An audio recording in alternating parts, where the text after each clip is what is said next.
अतिशय म्हणजे ज्या अर्थी आपण आपल्या शाळेमध्ये तन्मयतेने काम करणारे लोक आहात, त्यामुळे आपण सुद्धा याच्यामध्ये काही भर घालू शकता की आपल्याला सकारात्मक परिणाम कशा पद्धतीने त्याच्यामध्ये काढता येईल आपल्याला. सांगा सर, सकारात्मक परिणाम आपल्याला कशा पद्धतीने याच्यामध्ये सांगता येईल.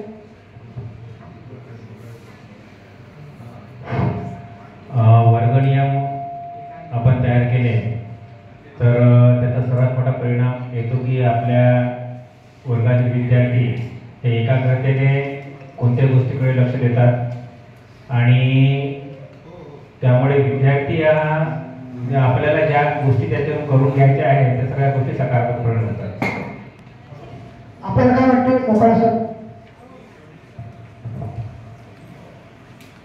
वर्ग नियम याचा सगळ्यात महत्त्वाचा सकारात्मक परिणाम होणे आवश्यक आहे. कारण वर्ग नियम हे विद्यार्थ्यांकडून तयार केलेले असतात, त्यामुळे प्रत्येक